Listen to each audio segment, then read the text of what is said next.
नमस्कार। प्रतियोगी परीक्षाओं की तैयारी करने वालों के लिए ये चर्चा बहुत खास होने वाली है। चलिए जानते हैं 2025 में भारत के उन प्रमुख चेहरों के बारे में जिनके नाम और जिनकी भूमिकाएं जानना बेहद जरूरी हैं। तो सवाल ये उठता है कि दुनिया के सबसे बड़े लोकतंत्र को चला कौन रहा है। चलिए सिर्फ नाम नहीं रखते, बल्कि उन भूमिकाओं को समझते हैं जो सरकार की इतनी बड़ी मशीनरी की असली रीढ़ हैं। और हाँ, ये भी देखेंगे कि ये सब मिलकर काम कैसे करते हैं। तो हमारा प्लान क्या है? हम एक एक करके आगे बढ़ेंगे। शुरुआत करेंगे देश के सबसे बड़े संवैधानिक पदों से, फिर कानून, रक्षा और एडमिनिस्ट्रेशन के पिलर्स को समझेंगे, और आखिर में बात करेंगे उन कैबिनेट मंत्रियों की जो रोजमर्रा की पॉलिसीज बनाते हैं। तो चलिए शुरू करते हैं राष्ट्र के सबसे ऊंचे पदों से। ये वो 3 स्तंभ हैं, कह सकते हैं कि जिन पर पूरे भारतीय राज्य की नींव टिकी है। कौन कौन? राष्ट्रपति, उपराष्ट्रपति और प्रधानमंत्री। तो भारत की वर्तमान राष्ट्रपति हैं द्रौपदी मुर्मू जी। वो सिर्फ देश की प्रमुख ही नहीं है, बल्कि उनकी एक बहुत ही अहम संवैधानिक भूमिका भी है, और वो है भारतीय सशस्त्र बलों की सुप्रीम कमांडर होने की। अच्छा, अब यहाँ कुछ ऐसे फैक्ट्स हैं जो एग्जाम्स में अक्सर पूछ लिए जाते हैं, तो इन्हें जरूर ध्यान में रखना है। द्रौपदी मुर्मू जी आदिवासी समुदाय से आने वाली पहली राष्ट्रपति तो हैं ही, साथ ही वो सबसे कम उम्र में ये पद संभालने वाली शख्सियत भी हैं। और हाँ, देश के पहले राष्ट्रपति डॉक्टर राजेंद्र प्रसाद और पहली महिला राष्ट्रपति प्रतिभा पाटिल, ये नाम भी हमेशा याद रखने चाहिए। अब आते हैं उपराष्ट्रपति पर, जो है सीपी राधाकृष्णन। ये पद कितना जरूरी है, इसका अंदाजा इसी बात से लगा सकते हैं कि इसका जिक्र सीधे हमारे संविधान के आर्टिकल 63 में मिलता है। मतलब इसकी एक सॉलिड कॉन्स्टिट्यूशनल बैकिंग है। देखिए, उपराष्ट्रपति का रोल सिर्फ सेरेमोनियल नहीं होता, उनकी एक बहुत ही जरूरी लेजिस्लेटिव जिम्मेदारी भी है। वो राज्यसभा यानी हमारे संसद के अपर हाउस के एक्स ऑफिशियो चेयरमैन होते हैं। आसान भाषा में कहें तो सदन की पूरी कार्यवाही वही संभालते हैं।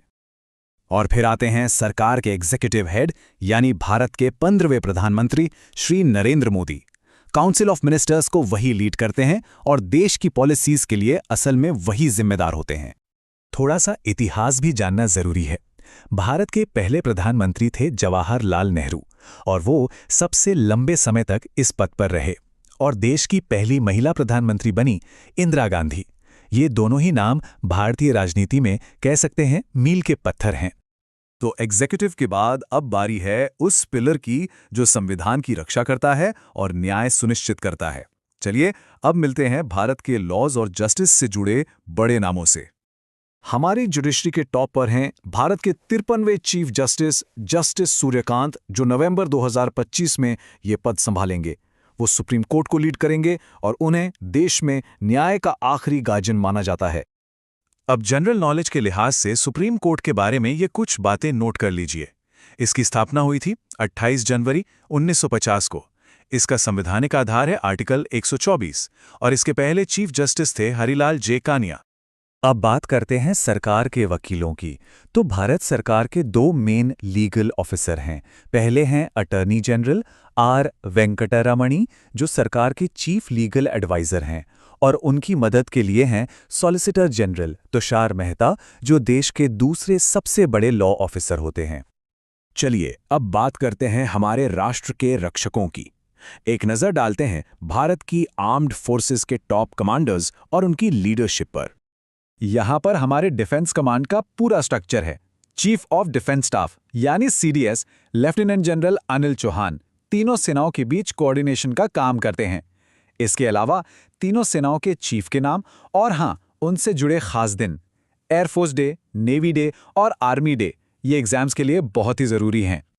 आप थोड़ा पर्दे के पीछे चलते हैं और उस मशीनरी को देखते हैं जो गवर्नेंस को चलाती है। ये हैं वो बड़े एडमिनिस्ट्रेटिव कमीशंस और उनके हेड, जो ये पक्का करते हैं कि देश का कामकाज एकदम स्मूथली चलता रहे। इसमें सबसे पहले बात आती है नीति आयोग की। आपको याद होगा 2015 में इसने प्लानिंग कमीशन की जगह ली थी। ये सरकार का मेन थिंक टैंक है जो देश के लिए पॉलिसी बनाने में मदद करता है। इसका जो लीडरशिप स्ट्रक्चर है ना, वो काफी यूनिक है। खुद प्रधानमंत्री इसके एक्स ऑफिशियो चेयरमैन होते हैं, जिससे इसकी इंपॉर्टेंस पता चलती है। उनके साथ एक वाइस चेयरमैन और एक सीईओ होते हैं जो डे टू डे का काम संभालते हैं। इस टेबल में कुछ और जरूरी कमीशंस दिए गए हैं। देखिए, चुनाव कराने वाले चीफ इलेक्शन कमिश्नर से लेकर सरकारी खर्चों पर नजर रखने वाले सीएजी और सरकारी नौकरियों के लिए भर्ती करने वाले यूपीएससी और एसएससी तक, इन सब के हेड और इनकी स्थापना की तारीखें, ये सब याद रखना बहुत जरूरी है। तो अब बात करते हैं देश की आंखों और कानों की, यानी वो बड़ी बड़ी सिक्योरिटी और इंटेलिजेंस एजेंसियां जो देश को अंदरूनी और बाहरी दोनों तरह के खतरों से बचाती हैं। ये हैं वो लोग जो भारत की सिक्योरिटी एजेंसीज को लीड करते हैं। नेशनल सिक्योरिटी एडवाइजर यानी एनएसए से लेकर करप्शन पर लगाम लगाने वाले सीवीसी तक, और सीबीआई और एनआईए जैसी बड़ी इन्वेस्टिगेटिंग एजेंसियों के जो डायरेक्टर हैं, इन सब का रोल बहुत क्रिटिकल होता है। और आखिर में चलिए बात करते हैं सरकार के उस इंजन की जो असल में पॉलिसीज को जमीन पर उतारता है, यानी यूनियन कैबिनेट। आइए देखते हैं कुछ बड़े मंत्रियों और उनके जरूरी पोर्टफोलियो को। देखिए, डिफेंस, होम अफेयर्स, फाइनेंस और एक्सटर्नल अफेयर्स, ये 4 मंत्रालय तो किसी भी देश की नींव होते हैं। इनके साथ ही रेलवे, एजुकेशन और हेल्थ जैसे मंत्रालय हैं जिनका सीधा असर करोड़ों लोगों की जिंदगी पर पड़ता है। इन विभागों को जो संभालते हैं वो देश की दिशा तय करने में एक बहुत बड़ा रोल प्ले करते हैं।